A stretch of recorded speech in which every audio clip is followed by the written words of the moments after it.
One of the coolest thing about Nerf compared to other shooting hobbies is that you can take a blaster off the shelf, and since it's basically just made of plastic, you can modify it and turn it into basically whatever you would want. So you may be a Nerf operator, but do you have a Bullpup Retaliator?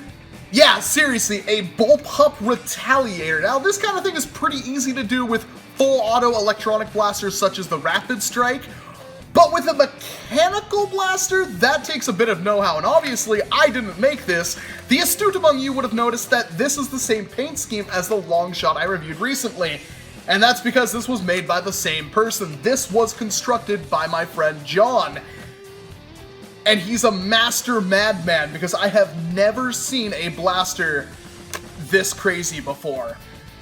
This is the epitome of using whatever you have to make the best possible blaster you possibly could. He gave it an awesome paint job. He painted the thing very, very well. He also filled in a lot of gaps with wood, just like his last blaster. But then he also went to the hardware store and gave it a return spring, so when you prime it back, you just let go, and you're good to go. You don't have to do anything like pump it back forward or anything like that, which drastically increases your rate of fire, and thankfully it's a very reliable system. But that's not the coolest thing about this entire blaster, because this is an entire kit. What I have on here right now is a very, very short barrel that I happen to like because I'm kind of a CQC guy, and on a bullpup, where the trigger is in front of the magazine, well, that means my barrel length is reduced when I shoulder it. So, if I have it like this, my barrel is very, very, very, very short, as opposed to if I were to have like a, I don't know, crazy barrel on the end of a strife or something like that.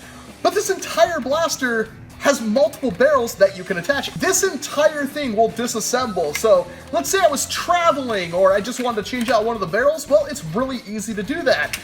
You just take this keyring right here, pull out the key, you're gonna unhook the return spring, slide this off, which is your foregrip / trigger mechanism, rotate the barrel off just like you would with any N-Strike barrel, and let's see, maybe I want the super ridiculously long sniper rifle barrel. Well, we could just put that back on there like that. Hook that spring onto the point on this. It's a little finicky, but I can get it.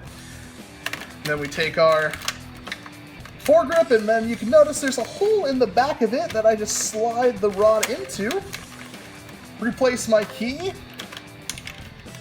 which keeps the foregrip from moving, and suddenly I have an extremely long blaster. And yes, if you really wanted to, you can remove the stock as well and see the original internals, and you can kind of get how this thing works.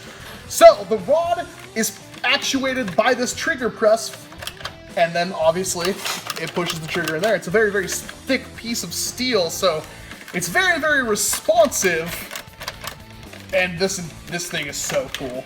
It is so awesome.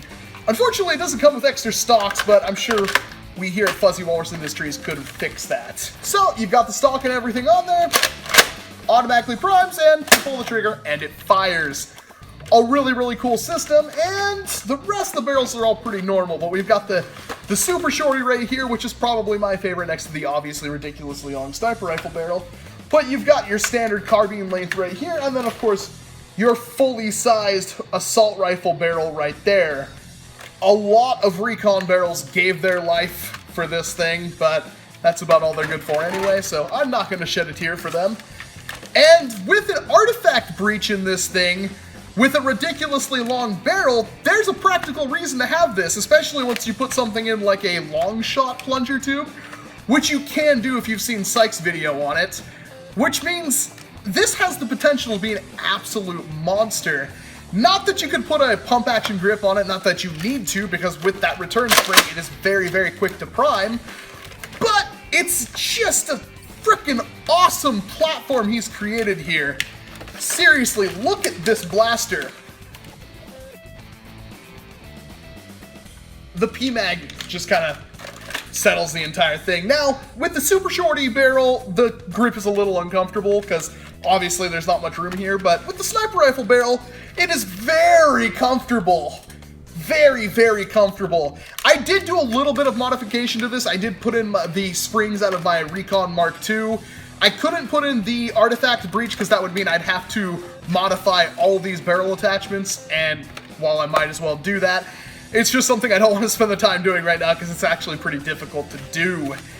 But with the right materials, this could be an absolute powerhouse in the Springer variety, especially with the breech in here for your magazines and the fact that the overall, even though this blaster is super long at this point, when I shoulder it, it doesn't feel that long at all because most of the barrel is right here, as opposed to if I were to hold it, obviously it would be up there. Yeah, it would be ridiculously long. I love bullpups for that reason. It's one of the reasons why I love the crossbolt so much. So this is a really, really cool system. Now, I have to be frank, it used to have a really, really cool rifle-like pull right here. So if you were to, you know, pull it like that, you can have an optic on there and it looked like a rifle at that point. And within the first 30 seconds of holding it, I managed to break it. Now, luckily, he gave it to me, so it wasn't all terrible. But when he handed it to me, you know, I tried to prime it, and hey, it's not priming. What's with that? And he says, oh, you have to prime it like you mean it. Okay. Snap! Ripped off the arm, unfortunately. I tried to repair this. If I can find, where did my picture thing? Here it is. I tried to repair it with this, with something that wasn't going to break, but it turns out this is too flimsy. Doesn't work at all. And with the stronger spring in here, it definitely does not work. So you do have to have your full prime, which is not something that's really easy to do with the cool rifle prime. Now, I know he did that just so you could have an optic on the top of it, and obviously because it would work like an actual rifle, but it just wasn't going to happen. So I just, after, you know, where it broke, I just cut it off and made it all nice and pretty. Now, the paint is scratching pretty hardcore right now, and I don't know if that's something I did putting it back together. And honestly, there's paint chips all over this thing because it looks like it's been a worn blaster. Not enough clear coat was put on this thing, and unfortunately that means that it might have to be repainted at some point, which gives me an excuse to sand off all this damn epoxy putty. But with how little materials John had, he made something that I have just fallen in love with. I cannot wait to make this thing just utterly insane. This is going to be what I put the long shot plunger tube in the back with, artifact breach for the long shot. It's gonna be amazing.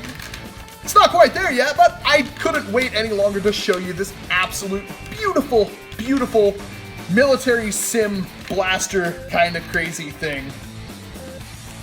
John, you outdo yourself, and I really hope you stop by again soon because we have some work to do. I'm Walcom S7, thank you very much for watching this video, and of course I hope to see you in an entirely different one. So cool.